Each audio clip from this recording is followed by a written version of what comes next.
여러분 안녕하십니까? 이어서 춘천에서 전해드립니다. 춘천 남부초등학교 학생의 부모도 확진 판정을 받으면서 강원도의 코로나19 누적 환자 수는 151명으로 늘었습니다. 강원도에 따르면 춘천에서는 전북 고창 등을 여행한 남부초등학교 학생 2명과 외할머니에 이어 지난밤 늦게 부모 2명도 확진 판정을 받았습니다. 이들 부모는 첫 검사에서는 미결정이었다가 재검사에서 양성 판정을 받았습니다.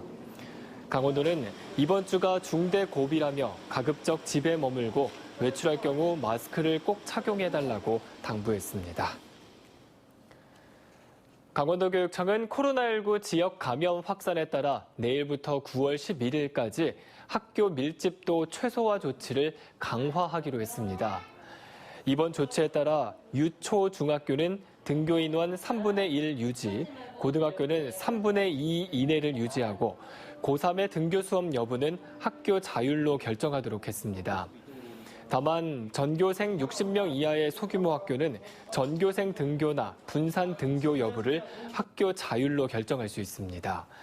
또 도내 모든 학원과 교습소는 휴원이나 원격 수업을 권고했으며 특히 춘천과 원주 지역은 강력하게 권고했습니다. 내일부터 사흘 동안 의료계가 집단 휴진을 예고한 가운데 강원도가 24시간 비상진료 체계를 가동합니다.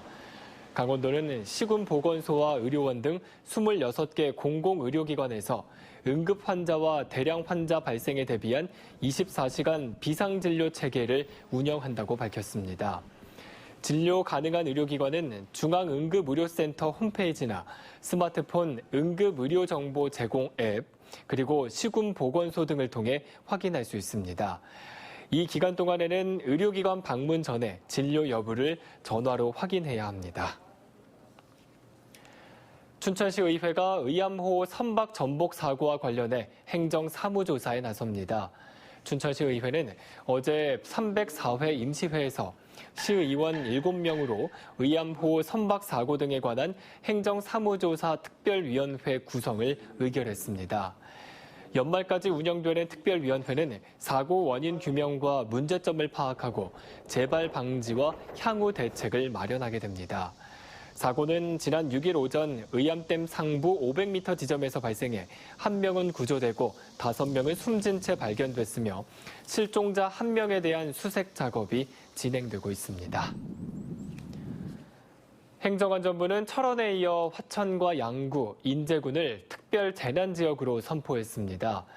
아울러 춘천시 동면과 남면, 남산면, 홍천군 홍천읍과 화촌면, 영월군 영월읍과 남면을 추가 지정했습니다. 특별 재난지역으로 선포되면 주택 피해와 농업 등 생계수단의 피해를 겪은 주민에게 생계구호 차원의 재난지원금과 함께 공공요금 감면 등의 추가 혜택이 주어집니다. 중앙재난안전대책본부의 집중호우 피해 조사 결과 강원도에서는 이번 수해로 인해 1,028억 원의 피해가 발생해 1,895억 원의 복구비가 들 것으로 조사됐습니다.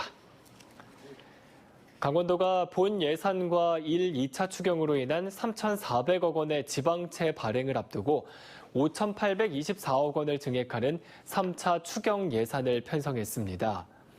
강원도는 코로나19로 침체된 지역 경제 활성화와 사회 안전망 강화, 필수 현안 사업에 중점을 뒀다고 밝혔습니다.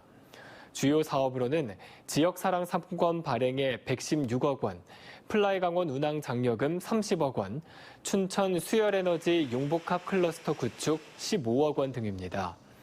강원도는 지난 추경에서 대규모 지방채를 발행한 점을 감안해 취소나 축소가 불가피한 사업의 구조 조정 등을 통해 재원을 마련했다고 밝혔습니다. 지금까지 춘천에서 전해드렸습니다.